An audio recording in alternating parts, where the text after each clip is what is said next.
Հրապարակը գրում է. հայ առաքելական եկեղեցու Հյուսիսային Ամերիկայի արևմտյան թեմի առաջնորդ Փաշինյանին միացած Հովնան arczepiskopos Տերտերյանը հայտարարել է, որ փետրվարի 16-ից 19-ին կմասնակցի եպիսկոպոսած ժողովին, որը մայրաթոռը հրավիրել է Ավստրիայում։ Փաշինյանին միացած եպիսկոպոսները հայտարարել էին, որ չեն մասնակցելու եպիսկոպոսած ժողովին եւ կոչ էին արել, որ մայրաթոռը չեղարկի ժողովը։ Հյուսիսային Ամերիկայի արևմտյան թեմի կայքում տեղադրված հայտարարությունից պարզ չէ։ Հովնան arczepiskopos-ը լքել է եկեղեցու բարենորոգման խորհուրդը, որի կազմում է նաեւ կաթողիկոսի հրաժարականը պահանջող Նիկոլ Փաշինյանը։ Հոգևոր դասը կարծում է, որ չնայած նա բացահայտ չի հայտարարում, որ լքում է Փաշինյանին, սակայն սա լրելյային հեռացում է։ Լուրեր կան, որ մյուս 9 դիրադավների շարքում եւս կան տատանվողներ, որոնք կվերադառնային, սակայն վախենում են Փաշինյանի պատժից։ Իսկ Հովնան arczepiskopos-ը Հայաստանում չի գործում, ավելի ազատ է։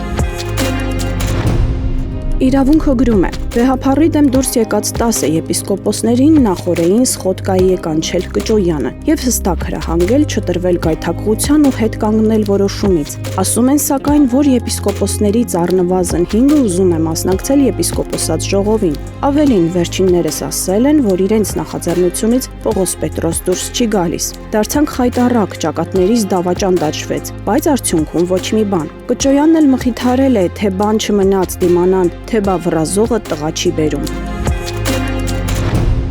Հրապարակի կառավարության աղբյուրները հայտնել են, որ Ադրբեջանից 4-րդ կարգի հացահատիկ եւ դիզվառելիք ներգրելուն զուգահեռ բանակցություններ, աշխատանքներ են տարվում նաեւ շաքարավազի ներկրման հարցերով։ Թերթին ասել են, որ այդ հարցում եւս շահագրգռություն է ցուցաբերում ներկա իշխանությունների սրտի օլիգարխը, շաքարավազի ներկրման մոնոպոլիստ Սամվել Ալեքսանյանը։ Եվ մոտ ապագայում նրա այս մի երազանքն էլ ըստ էության իրականություն կդառնա։ Թերթը հիշեցնում է, որ Ադրբեջանից հացահատիկ ներմուծող ընկերությունը Սամվել Ալեքսանյանին է պատկանում, իսկ բենզին ներմուծողների թվում գործարարի կնոջ Շողերինայի եղբոր ընկերությունն է, Սամվել Մկրտչյանին պատկանող Shisha World-ը։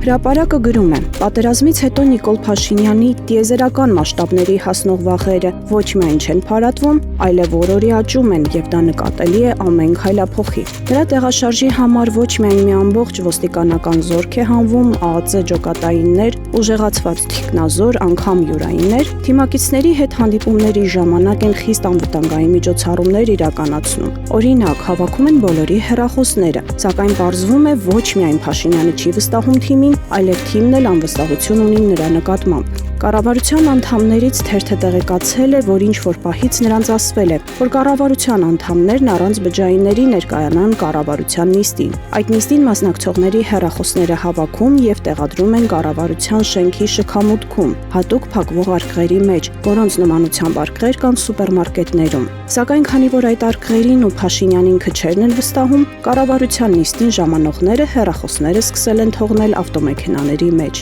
Թերթի զրուցակիցը խոստովանել է, վախենում են, որ այդ ընթացքում լսեն կամ վերծանեն իրենց հեռախոսների պարունակությունը։ Հովիկ Աղազարյանի դեպքը ոչ ոք չի մոռանում եւ կառավարության ղեկավարի ազնվության վրա ոչ ոք հույս չի դնում։ Իրավունքը գրում է. ԿՊ-ում բժշկույր падգամավորին հանելուց հետո Փաշինյանը ստրախ է գանյատարել բոլորին անխտիր։ Լեզուներդ շաղ տալուց մտածեք, թե չէ Հռիփոյին ու Աղազարյանին երանի եք տալու։ ԿՊԱ-ական աղբյուրների համաձայն կուսակիցների վախերը այսպես է բռնել Փաշինյանը։ Ասում են, սա դեռ ամենը չէ։ Վերջինս բուժքրոջ պրապուսկատը մահանա բռնելով սաղին օթերով է հանել։ Թե մենակ ինքնահաստատվում եք, գործ արեք, թե չէ բիրիքով եք պատասխան տալու։